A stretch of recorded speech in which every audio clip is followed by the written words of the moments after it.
Hello my dear students, welcome to lockdown mathematics. आज हम quadrilateral lecture 3 में question solve करने जा रहे हैं जो कि हमारे 3 टॉपिक्स पे बेस होने वाला है। That is angle sum property of a polygon n-2 into 180 degree, ये फॉर्मूला यूज होगा। Angle sum property of a quadrilateral 360 होगा। Exterior angle of any polygon is sum of exterior angle sum property of any polygon is 360। Okay, तो हम आज कुछ questions करेंगे। इसमें से मेक श्योर कि जो आपके क्वेश्चंस हैं वो 3.1 के हैं और एक दो मैंने खुद से बनाए, ठीक है। तो चलिए सॉल्व करते हैं। पहला देखिए क्वेश्चन क्या है हमारा, ए बी सी डी एक क्वाड्रिलेटरल है।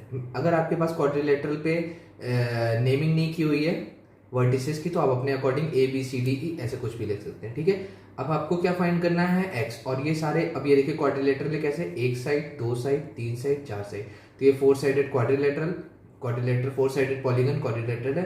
तो हमें एक्स फाइंड करना है। अब एक्स फाइंड करने के लिए हम कौन सा फॉर्मूला निकाल सकते हैं, ये वाला एंगल प्लस ये वाला एंगल प्लस ये वाला एंगल प्लस ये remaining angle is equal to 360। But हमें ये एंगल पता नहीं है, तो हम इस एंगल को कैसे निकालेंगे। ये हमारा देखिए, जब भी हमारा ऐसे दिया उसका मतलब ये हमारा 90 डिग्री है, ठीक है। तो ये 90 डिग्री है, तो ये कितना हो जाएगा 180 डिग्री माइनस 90, तो ये हमारा आ जाएगा कितना डिग्री, अगेन 90 डिग्री। अब आप लिख सकते हैं since A B C D is a quadrilateral, ठीक है। क्वाड्रिलेटरल है तो देयरफॉर क्या हो जाएगा, x plus 70 degree plus 60 degree plus 90 degree is equal to 180 degree, ठीक है। और आप ब्रैकेट में लिख सकते हैं sum of interior angles of quadrilateral is equals to 360। ये सब चीजें जो आपको लिखनी है ना, ये आपके क्या करती है, मार्क्स इंक्रीज करती है। इससे पता चलता है टीचर को कि हाँ बच्चे को प्रॉपर्टी भी आती है, उसने सिर्फ रटा नहीं है, उसको प्रॉपर्टी पता है कि कौन सी यूज करा है। तो चलिए यूज करते हैं।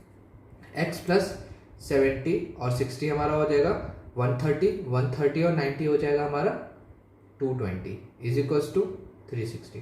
अब लीनियर इक्वेशन हो गई, लीनियर इक्वेशन हमने कर लिया। x is equals to constant एक साइड ले जाएंगे 360 minus 220, x is equals to 140 degree. तो ये हमारा क्या हो गया आंसर। ओके बच्चों, अब हम नेक्स्ट क्वेश्चन देखने वाले हैं, ठीक है।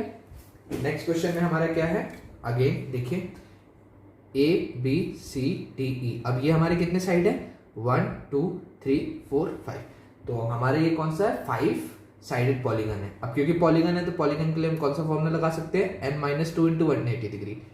तो अब देखिए n-2 इंटू 180 मतलब n-2 इंटू 180। इससे आप क्या कर सकते हैं, रफ में फॉर्मूला निकाल सकते हैं सम का, इसके इंटीरियर एंगल का। तो 5 minus 2 into 180 is equals to 3 into 180 is equals to 540। इसका मतलब जो ये वाले एंगल्स हैं इंटीरियर एंगल्स के, इस पॉलीगन के इंटीरियर एंगल्स का सम कितना होगा 540, ठीक है। तो आप ये लिख सकते हैं angle sum property of a polygon is n-2 into 180 and 5 है, यहाँ पे साइडेड 5 है। अब देखिए आपको ये एंगल पता है, ये एंगल पता है, ये दोनों निकालने हैं, सेम है, और ये एंगल निकालना है, ठीक है। तो आप ये एंगल कितना लिख सकते हैं, ये 70 है तो ये कितना हो जाएगा 180 माइनस 70 110 डिग्री। ये 60 है तो ये कितना हो जाएगा 120 डिग्री। चाहे तो आप एग्जाम में लिख सकते हैं कि लीनियर पेयर, बट मैं यहाँ पे नहीं लिख रहा हूँ, ठीक है। तो अब लिखो since A B C D E is a 5 sided polygon, ठीक है। 5 साइडेड पॉलीगन है तो उससे हमें क्या पता चलता है कि therefore sum of interior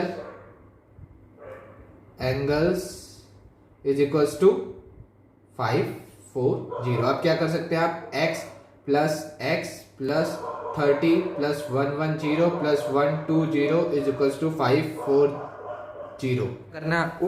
normally solve करना है x प्लस x, हम यहीं पे सॉल्व कर लेते हैं, ठीक है। अभी स्पेस नहीं मैंने छोड़ा। x plus x 2x plus 30 110, 120, ये हमारा हो गया 110 और 30 140, 140 और 120 हो जाएगा हमारा 260. 260 इज इक्वल्स टू 540. ठीक है, अब this implies 2x is equals to 540 minus 260. तो उससे हमें पता चला 2x इज इक्वल्स टू 5 में से 2 गया नहीं, 0 से 0, 14 में से 6 जाएगा, माइनस कितना करेंगे 8, और यहाँ पे इसने कैरी दिया था तो 4 में से 2 जाएगा 2. तो x is equals to 2 divide इसमें था मल्टीप्लाई में, नीचे जाएगा डिवाइड, तो 2 डिवाइड में हो जाएगा तो ये 140. ठीक है, यहाँ पे मुझे सॉल्व कराने का मतलब नहीं कि मुझे आंसर तक ले जाना, आपको ट्रिक्स पता होनी चाहिए कि आप कौन सी ट्रिक्स करोगे. ठीक है, अब नेक्स्ट क्वेश्चन देखते हैं. नेक्स्ट क्वेश्चन थोड़ा ज़्यादा अच्छा क्वेश्चन है क्योंकि इसमें जो हमारे एंगल्स हैं वो in the form of x दिए हुए हैं. ठीक है, तो देखते हैं. ये हमारा एंगल दिया है. अब देखिए sum of angles of since sum of angles of triangle is equals to 180 degree. Therefore अब तीनों का सम मिला कितना होगा 180 डिग्री. तो ये 2x plus 15 plus 6x plus 10 plus 3x plus 5 to 180 degree. ठीक है, अब ये आप x ले लें, सॉल्व कर लें. 2x 3x और 6x, 6 to 8, 8 और 3 11x. 11x प्लस 15 और 10 25, 25 और 5 30 is equals to 180. 11x is equals to 180 में से 30 उधर गया, 180 minus 30. 11x is equals to 180 में से 30 150. x is equals to 150 by 11 degrees. ठीक है, ये हमारा आ गया आंसर. तो हमें x की वैल्यू निकालनी थी. ओके बच्चों, नेक्स्ट क्वेश्चन देखते हैं. नेक्स्ट क्वेश्चन क्या है हमारा, find x plus Y plus Z plus W. अब देखिए इसमें हमें एक एंगल नहीं पूछा, इसने पूछा हमसे पूरा sum x plus Y plus Z plus W. ठीक है, और उसके बाद देखिए, अब देखिए ये हमारा पूरा क्वाड्रिलेटरल है. इसमें x वाई जेड और डब्ल्यू हमारे क्या है एक्सटीरियर एंगल. तो हमें मेहनत करने की जरूरत ही नहीं है. हमें क्या कहेंगे, सिंस अब हमारा जो अब फिगर है इज ए क्वाड्रिलेटरल. ठीक है, अब क्वाड्रिलेटरल हो चाहे पैरेलल हो, क्या बोलते हैं आपका पॉलीगन हो, exterior angles sum of angles of sum of exterior angles is equals to कितना होता है 360 डिग्री. देयरफॉर इससे हमें क्या पता चलता है, x plus Y plus Z plus W is equals to 360 degree. हमसे अगर x पूछा होता, y पूछा होता तो हमें दिमाग लगाना पड़ता, लेकिन क्योंकि इसने हमसे क्या पूछा है डायरेक्ट यहाँ पे x plus Y plus Z plus W की वैल्यू निकाला, तो हमने डायरेक्ट निकाल दी. नेक्स्ट सेट ऑफ क्वेश्चंस के पास देख चलते हैं. ठीक है, okay. Find x in the following figure. Again देखिए ये एक हमारा ट्रायंगल है, x अपोजिट हमारे क्या एक्सटीरियर एंगल. तो x, अब एक्सटीरियर एंगल का सम कितना होता है, since sum of exterior angles of polygon, किसी भी पॉलीगन क्या होता है 360, right. Therefore x plus 125 plus 125 is equals to 360. x plus 125 250 is equals to 360. x is equals to 360 minus 250. x is equals to 110 degree. ठीक है, ये हमारा answer आ गया. कितना आया 110. ठीक है, आप मेथड समझिए कि आपको कैसे सॉल्व करना है, क्वेश्चंस को किस तरीके से देखना है. ठीक है, अब ये देखिए नेक्स्ट क्वेश्चन. जब भी अब देखिए आपको इंटीरियर नहीं पूछ दिया है, एक्सटीरियर पूछा। देखिए एक्स दिया हुआ है, ये नहीं दिया हमारा, तो हमारा ये हो जाएगा क्योंकि हमें दिख रहा है ये 90 डिग्री है, ये 60 है, ये हमारा फिर 90 डिग्री है। एंगल्स पता चलता है, ये सिंबल होता है 90 डिग्री का राइट एंगल का, और ये 70 है। तो सिंस यही चीज sum of exterior angles of polygon is equals to 360, therefore x plus 90 plus 60 plus 90 plus 70 is equals to 360 degree. तो ये हो जाएगा x प्लस, अब देखिए 90 90 180 180 और 60 240 240 और 70 310 इज इक्वल्स टू 360। अभी हमें सोचेगा कि मैं बहुत जल्दी से कैलकुलेट कर ले रहा हूँ या प्लस कर ले रहा हूँ, ये प्रैक्टिस से आपको थोड़ा टाइम लगेगा, उससे कोई मतलब नहीं है, ठीक है। प्रैक्टिस करेंगे तो आपके लिए भी इजी हो जाएगा। 310 को उधर भेजेंगे, 360 माइनस 310, x is equals to 50 degree, ठीक है। हमारा क्या आ गया, x is equals to 50 degree. अब देखिए जो मैंने पिछले लेक्चर में आपको बोला था कि यार एक्सटीरियर एंगल्स का जो फ़ायदा हमें कहाँ पे मिलता है, वो हमें फ़ायदा मिलता है आपका जो रेगुलर पॉलीगन्स होते हैं उसमें सम टोटल साइड्स कितने वो निकालने के लिए। तो क्वेश्चन देखते हैं, find the measure of each exterior angle of a regular polygon.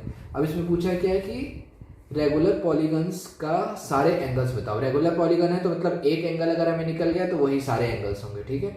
Major of each exterior, क्योंकि इक्वल होते हैं रेगुलर पॉलीगन में, ठीक है। अब देखिए 9 साइड है, ओके, 9 साइड रेगुलर है। अब इसके देखिए एक्सटीरियर एंगल का सम क्या होता है, ठीक है।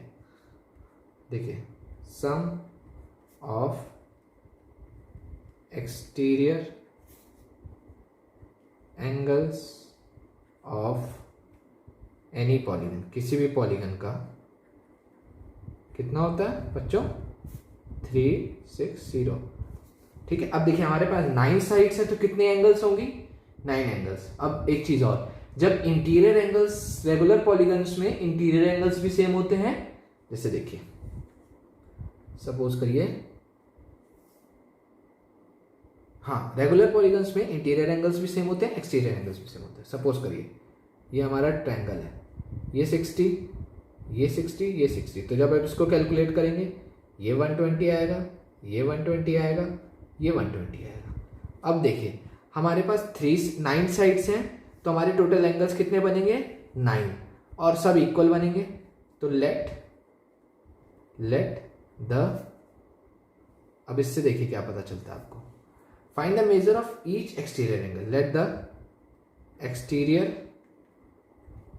Angle is equals to X, ठीक है। अब हमारा क्या है, टोटल 9 साइड्स हैं तो 9 टाइम्स x, क्योंकि x plus x plus x plus x ऐसे 9 टाइम्स करेंगे तो क्या हो जाएगा वो 9x is equals to 360 degree. तो x is equals to 360 upon 9 is equals to 9 4 जा 36 40 डिग्री। तो इसका मतलब जो हमारा जो भी, ये सपोज करिए हमारे पास 9 साइडेड नॉनागन आएगा, ठीक है, जो भी आएगा ऐसे करके, उसका जो एक्सटीरियर एंगल्स होगा उसका कितना सम होएगा, 40 डिग्री, ठीक है। समझ गए क्या करना होता है इसमें। एक्सटीरियर एंगल्स हमें पता होता है, sum of exterior angles of a polygon 360 होता है, और हमने क्या किया, लेट कर लिया कि जो एक्सटीरियर एंगल है वो x है। अब यहाँ पे आप लिख सकते हैं भाई ये चीज़ सम ऑफ एक्सटीरियर जो मैंने पहले लिख दिया, ठीक है। तो 9 टाइम्स x इक्वल्स टू 360, तो x इक्वल्स टू 360 अपॉन 940। ये भी एनसीईआरटी का क्वेश्चन है, तो इसके नीचे वाला क्वेश्चन देखते हैं। अब देखिए इसमें हमसे एंगल पूछा था, अगले वाले क्वेश्चन पे हमसे क्या पूछा है, साइड बताओ। How many sides does a regular polygon, regular polygon है इसका मतलब साइड सारी इक्वल होंगी, have if a measure of each exterior angle is 20 degree. अब देखिए since sum of exterior angles of a polygon is equals to कितना होता है बच्चों, 360 डिग्री। तो हम क्या करेंगे, ये 24 डिग्री हमारा दिया हुआ है, और हम क्या कर देंगे, let number of sides be x। अब देखिए यहाँ पे जब 9 साइड्स थी और एंगल x था तो 9 इंटू एक्स था। अब यहाँ पे डिग्री की एंगल 424 और x नोन है, तो हम क्या करेंगे 24 into X is equal to, जब हम 24 एक्स साइड्स का सम लेंगे तो कितना आ जाएगा हमारा 360 डिग्री। तो x is equal to 360 degree upon 24, और इसको आप काटेंगे तो ये 6 के टेबल से काटते हैं तो 6 6 जा 36 अपॉन 6 4 जा, और फिर 4 से काटेंगे तो 4 1 जा 4 15 डिग्री। तो इसका मतलब जो हमारा जो भी पॉलीगन बनेगा रेगुलर पॉलीगन, उसकी साइड्स कितनी होंगी 15 साइड्स। ठीक है, अब देखिए यहाँ पे फर्क क्या था, यहाँ पे हमें साइड्स बताने थे और यहाँ पे हमें एंगल बताना था। तो इस टाइप के दो होते हैं। ये देखिए एक क्वेश्चन हमें होमवर्क दिया है, आप 8 साइड्स के लिए क्वेश्चन करिएगा। ठीक है, बहुत इजीली आपसे हो जाएगा। और यहाँ पे ये लेक्चर हम खत्म करते हैं क्योंकि हमने क्वेश्चंस ऑलरेडी देख लिए हैं। नेक्स्ट लेक्चर में हम बहुत ही इंपॉर्टेंट टॉपिक पे डिस्कस करने वाले हैं, that is classification of quadrilaterals, जिसमें हम पढ़ेंगे काइट्स क्या होता है, रोम्बस क्या होता है, पैरेललोग्राम जो कि बहुत ही ज़्यादा इंपॉर्टेंट है, पैरेललोग्राम की प्रॉपर्टीज से रिलेटेड सारे क्वेश्चंस होते हैं इस चैप्टर में, उसको देखेंगे और डिफ्रेंशिएट करेंगे कि स्क्वायर और रोम्बस में क्या डिफरेंस है, रेक्टेंगल और रोम्बस में क्या डिफरेंस है, और बहुत सारे मल्टीपल चॉइस क्वेश्चंस भी इसमें बनते हैं। ठीक है, तो प्लीज़ मेक श्योर चैनल को लाइक करिएगा, सब्सक्राइब करिए, बेल आइकन को हिट करिएगा और जितना हो सके उतना शेयर करिएगा। ओके, और मेक श्योर आप नोट्स भी बनाएं। ऑल्दो मैं लेक्चर के एंड में जब पूरी सीरीज कंप्लीट होगी तो मैं PDF बना के भी डाल दूंगा ताकि उससे आपको हेल्प मिले। Okay, thank you so much.